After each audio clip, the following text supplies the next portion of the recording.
दोस्तों, मनुष्य जब से इस धरती पर आया है तब से ही वो ये जानने का इच्छुक रहा है कि वो कौन है, कहाँ से आया है, उसका गंतव्य कहाँ है, उसे जाना कहाँ है, क्या इस जीवन के बाद भी कोई सृष्टि होती है, आदि आदि प्रश्न उसके दिमाग में शुरू से उपजते रहे हैं। और यही कारण है या इन प्रश्नों के उत्तर पाने के लिए ही बहुत से धर्मों का, बहुत से दर्शनों का विकास हुआ है। आज के वीडियो में हम बात करेंगे भारतीय दर्शनों के बारे में। भारतीय दर्शन कितने हैं, उनकी रचना किस काल में हुई, उन्हें किस ऋषि के द्वारा रचा गया और उनकी विषय वस्तु क्या है। दोस्तों, बने रहिए मेरे साथ इस वीडियो में।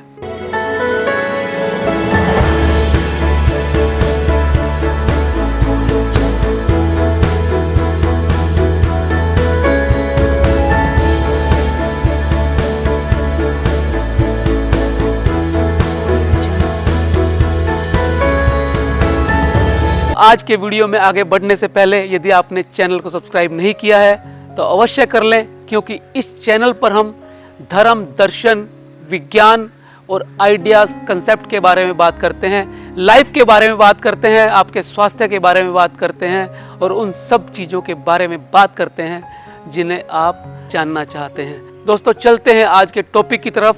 आज हम जानने वाले हैं भारतीय दर्शनों के बारे में। भारतीय दर्शनों पे चलने से पहले आइए जानते हैं दर्शन शब्द का अर्थ क्या है। दर्शन शब्द का अर्थ होता है देखना। एक देखना तो ये होता है जो हमारी भौतिक आंखें देखती हैं।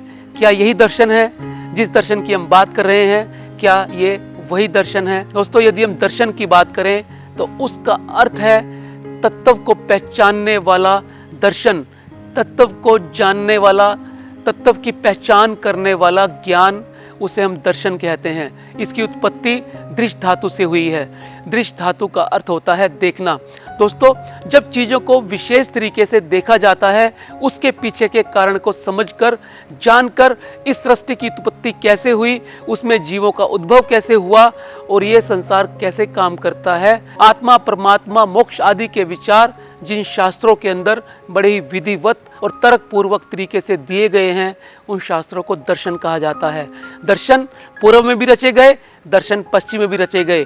तो आज के वीडियो में हम बात करने वाले हैं भारतीय दर्शनों के बारे में। दोस्तों, भारतीय दर्शनों को पूरी दुनिया के अंदर सबसे पहले लिखे जाने का श्रेय जाता है। दोस्तों, इस बात से हम समझ सकते हैं कि भारत के अंदर बौद्धिक धारा दुनिया में सबसे पहले उत्पन्न हुई, क्योंकि वेदों को सबसे प्राचीन ग्रंथ होने का सौभाग्य प्राप्त है और उन वेदों को आधार रख के ही दर्शनों की रचना हुई है। दोस्तों, आज के विज्ञान के अनुसार लगभग 1380 करोड़ साल पहले बिग बैंग के कारण इस ब्रह्मांड की रचना हुई थी।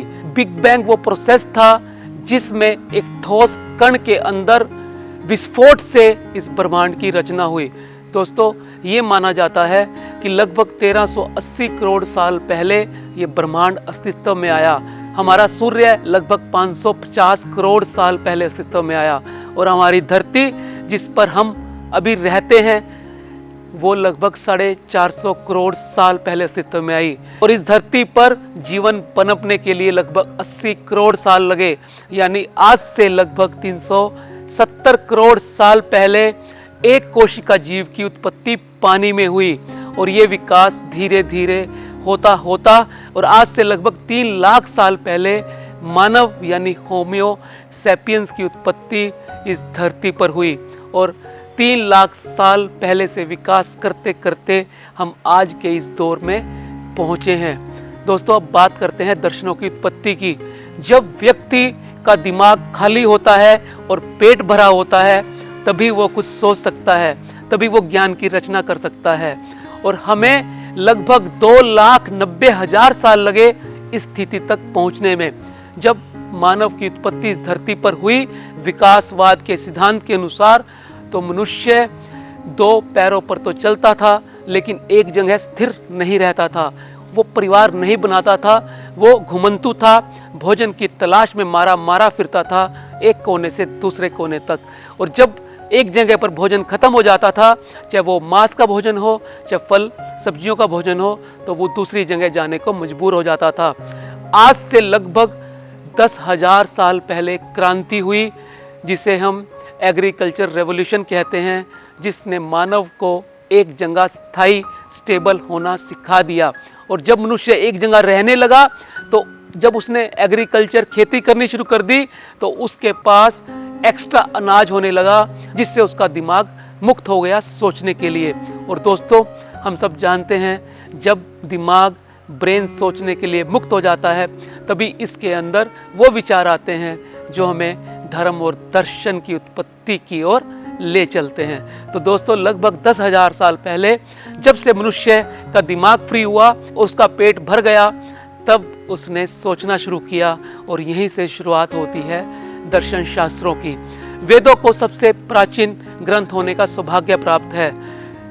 इतिहासकारों की माने तो लगभग 3500 से 4000 साल पहले हमारे वेदों की रचना का काल माना जाता है, लेकिन कुछ इतिहासकार, कुछ विद्वान इसे लगभग 7000 साल पुराना मानते हैं। वेदों के अंत में उपनिषदों की रचना हुई, इसलिए उन्हें वेदांत भी कहा जाता है। और उसके बाद नंबर आया दर्शनों की रचना का। भारतीय दर्शन 9 माने जाते हैं, जिनमें से 6 दर्शन को आस्तिक मानते हैं और 3 दर्शनों को नास्तिक माना जाता है। नास्तिक का अर्थ यहाँ पर ईश्वर को ना मानना नहीं है, यहाँ पर आस्तिक और नास्तिक का अर्थ है वेदों के संदर्भ में। जो दर्शन वेदों में आस्था रखते हैं उन्हें आस्तिक दर्शन कहा जाता है, और जो दर्शन वेदों की सत्ता को स्वीकार नहीं करते, उन्हें अपने आदर्श नहीं मानते, उन्हें नास्तिक दर्शन कहा जाता है। तो इस तरह से भारत के अंदर 9 दर्शन हैं। पहले हम बात करेंगे 6 आस्तिक दर्शनों की। सबसे पहला आस्तिक दर्शन है सांख्य दर्शन। सांख्य का अर्थ होता है संख्या से, यानी 25 तत्वों से इस सृष्टि की उत्पत्ति हुई है, जिसमें 24 प्रकृति से निर्मित होते हैं और एक पुरुष होता है। प्रकृति जड़ होती है, पुरुष चेतन होता है, और जब ये दोनों मिलते हैं तो इस ब्रह्मांड की रचना होती है। इस संसार की सभी वस्तुओं की, प्राणी जगत की, पादप जगत की रचना होती है। दोस्तों, इस दर्शन के प्रणेता माने जाते हैं कपिल मुनि। जी हाँ, कपिल मुनि। कपिल मुनि को महाभारत में, गीता में भी एक बड़ा स्थान दिया गया है। भगवान कृष्ण गीता के अंदर कपिल मुनि को सर्वश्रेष्ठ मुनि की संज्ञा में रखते हैं। इस बात का अर्थ ही है सांख्य दर्शन जैसे ग्रंथ को रचने वाले वो मुनि कितने महान थे, जिसने आज से 3 से 4000 साल पहले उस निरीश्वरवादी दर्शन की रचना कर दी, जिसके आधार पर आज के विज्ञान के सारे नियम खड़े होते हुए नजर आते हैं। दोस्तों, दूसरा दर्शन है योग दर्शन। योग दर्शन आप सब जानते हैं, महर्षि पतंजलि इसके प्रणेता हैं। दोस्तों, ये दर्शन बहुत छोटा दर्शन है। इसके अंदर मात्र 195 सूत्र हैं। अथ योग अनुशासनम से आरंभ होने वाला और योगश्च चित्त वृत्ति निरोध है जैसे सूत्रों को संकलित करने वाला ये बहुत शानदार दर्शन है। दोस्तों, दर्शनों को 2-2 के समुच्चय में जाना जाता है। जैसे सांख्य दर्शन का समुच्चय बनता है योग दर्शन के साथ। सांख्य के अंदर थ्योरी है और योग के अंदर प्रैक्टिकल है। सांख्य दर्शन के अंदर मोक्ष प्राप्ति का जो तरीका बताया गया है, उस तरीके को प्राप्त किया जा सकता है योग के जरिए, इसलिए इन दोनों दर्शनों का समुच्चय बनता है। दोस्तों, तीसरा आस्तिक दर्शन है न्याय दर्शन। न्याय दर्शन की रचना महर्षि गौतम ने की है। दोस्तों, चौथा दर्शन है वैशेषिक दर्शन, जिसकी रचना महर्षि कणाद ने की है। न्याय और वैशेषिक को एक समुच्चय में देखा जाता है, क्योंकि ये दोनों दर्शन ही ईश्वरवादी दर्शन हैं। दोस्तों, पांचवा आस्तिक दर्शन है मीमांसा, जिसे महर्षि जैमिनी ने लिखा है। और छठा आस्तिक दर्शन है वेदांत, जिसे महर्षि बदरायण ने लिखा है। ये माना जाता है कि महर्षि बदरायण और महर्षि वेदव्यास एक ही थे। इसके अंदर भी विद्वानों में कई जगह भिन्नता नजर आती है। तो दोस्तों, ये वो 6 दर्शन हैं जिन्हें हम आस्तिक दर्शन के नाम से जानते हैं, जो वेदों की सत्ता में विश्वास करते हैं और वेदों को ही अपना आधार मानते हैं। जबकि इनमें से 3 दर्शन निरीश्वरवादी दर्शन हैं, सांख्य, योग और मीमांसा। इस हिसाब से तो इन दर्शनों को आस्तिक दर्शन में नहीं रखा जाता। यदि हम दर्शनों को ईश्वर के संदर्भ में मापते। जो दर्शन ईश्वर को मानने वाले हैं तो उस दृष्टि से ये 3 दर्शन इस श्रेणी से बाहर हो जाते। तो हमारे पास 9 में से 6 दर्शन नास्तिक दर्शन हो जाते और 3 आस्तिक हो जाते, जबकि हमारे पास 6 आस्तिक दर्शन हैं और 3 नास्तिक दर्शन हैं, क्योंकि यहाँ पर आधार वेद हैं। जो वेदों को मानते हैं उन्हें आस्तिक दर्शन कहा जाता है और जो वेदों को नहीं मानते हैं उन्हें नास्तिक दर्शन कहा जाता है। अब बात करते हैं नास्तिक दर्शनों की। दोस्तों, भारत के अंदर 3 नास्तिक दर्शनों की उत्पत्ति हुई, क्योंकि ये वेदों के विरोध में उत्पन्न हुए थे, इसलिए इन्हें नास्तिक दर्शन कहा गया।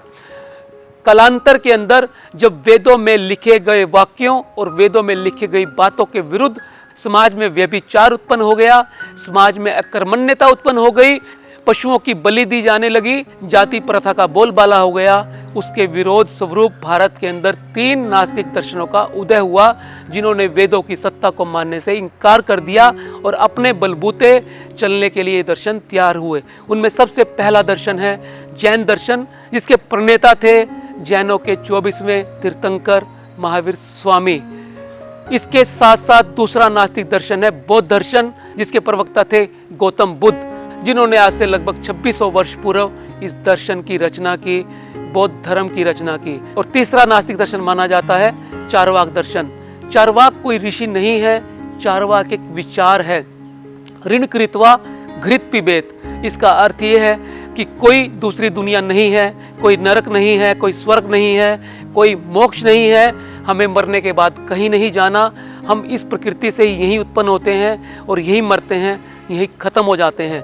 ये ना तो पुनर्जन्म को मानते हैं, ना ये कर्म सिद्धांत को मानते हैं। और जब ये कर्म सिद्धांत और पुनर्जन्म को नहीं मानते तो इसका अर्थ ये है कि ये जो मन चाहा वो करने में विश्वास रखते हैं। तो दोस्तों, ये थे 9 भारतीय दर्शन, जिसमें 6 आस्तिक दर्शन और 3 नास्तिक दर्शन सम्मिलित हैं। अगले वीडियो में हम सांख्य दर्शन के बारे में बात करेंगे और आने वाले सब वीडियो में हम एक एक दर्शन के बारे में बात करते जाएंगे, यानी आपको हर एक दर्शन के बारे में एक एक वीडियो मिलने वाला है। तो यदि आप चैनल पर नए हैं तो चैनल को सब्सक्राइब कर लें।